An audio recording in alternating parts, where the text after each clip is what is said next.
Could I ask you to put up your hands here if you're wearing underwear? Oh, almost everybody. Put your hands down. Put your hands back up if you think that your underwear, or if you consider it to be authentic. What is authentic underwear? It's a strange question, isn't it?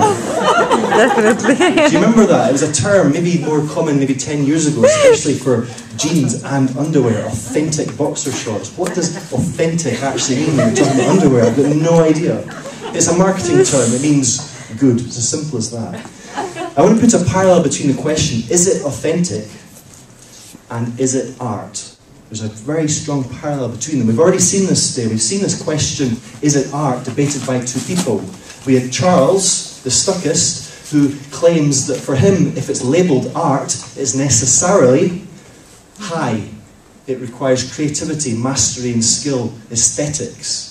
And if it's labelled art, it must be good. Brad, on the other hand, is not moved by any definitions. He's much more interested in whether it's good or whether it's bad.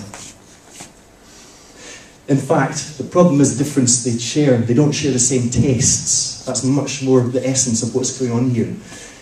So, is it art is always going to be a futile question. And surely, the same applies to authenticity. Is it authentic is a pointless question. Is it good? Is it bad? Is it engaging? Is a much more important one. Let's look at some examples of materials we may use in the classroom and try to decide if they're authentic or not. The Wall Street Journal, certainly not designed for language learners, am I right? Must be authentic. Must be the highest degree of authenticity the classroom has ever known. But it's been highly criticised by little visual communicators and graphic designers for not including, in a general sort of way, images and pictures in its front cover. This comes from an article, this quote. So in fact, the Wall Street Journal could be criticised for jeopardising its potential to communicate, for holding on to a prestigious idea. Is that authentic? I don't know. Let's imagine we're not at an ELT conference, but we're at a literature conference for academics. Would you attend this talk? I hope you can see it at the back. Can you see this at the back? It doesn't really matter if you can't read it. In fact, it's probably better that you can't. It's an example of an academic trying to bamboozle us with language that goes right over our heads. We definitely don't get it. It's not there to communicate. It's there to impress. Is that authentic? This is something my English teacher once wrote in a composition.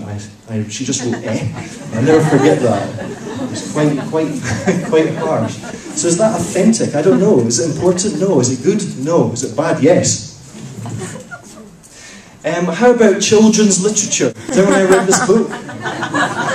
Now, Sandy is definitely going to have something to say about that. Is children's literature inauthentic?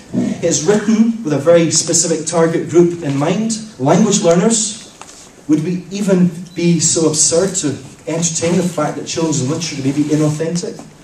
I certainly wouldn't. So why should language learner literature be tainted with the same idea? This is Antoinette, who I just saw a while ago, wrote this. A beautiful book, Jojo's Story.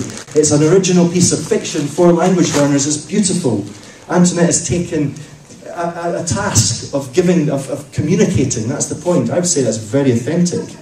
How about this? Scripts. I'm always confused about scripts. Are they authentic or inauthentic? I don't know. I mean, it's not a spontaneously produced language. Do you know where this comes from? Yeah. Pulp Fiction, yes. I love using this in the classroom. It doesn't mean it's the language I want to equip my students with. Text, well, they must be authentic. Do you know this? Yeah. It's best that you don't know this just as well. This is awful. It must be authentic by the same definition. I don't know. Is it? I don't know. Does it matter? I don't know. Is it good? No, it's awful. It's one of the best sitcoms the world has ever had the misfortune of being introduced to. It's really, really bad, isn't it? Is it authentic? Well, by its definition, we have to say yes. What about corpora? It must be the epitome of authenticity. We turn to them in moments of confusion and unclarity. Corpora must give us. I've loved corpora in the past. I've shared corpora examples, illustrative examples with my students. Unfortunately, my students have generally hated them. 3 examples to illustrate. Still, I still love you. In fact, he still had the worst. A mayor called Bint Pomum, and I don't know. I mean, there's nothing more inauthentic than brutally ripping language from its natural habitat and presenting it to students in isolation. denying of them of genre and image. This is authentic. This comes from another corpus.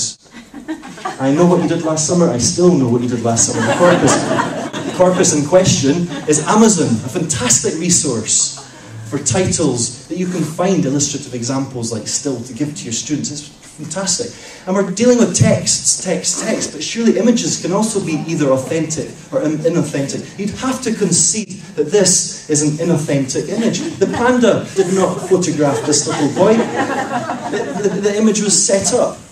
It's inauthentic, we could claim. Do I like it? I love this image. I've used this a lot in my class with my students.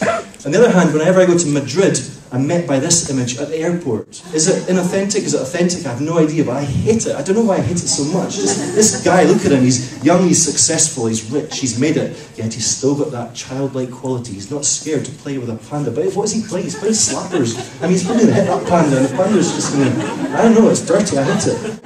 It's much more important to use materials, texts and tasks which are engaging than those which are labelled often arbitrarily as authentic. And that's the point. That is the biggest trap of all. The biggest authenticity trap you can find yourself in is to claim that something is good because it's authentic, or possibly much more dangerously, to claim that something is bad and to react accordingly because something is not authentic. When you do that, you're talking pants. Thank you very much.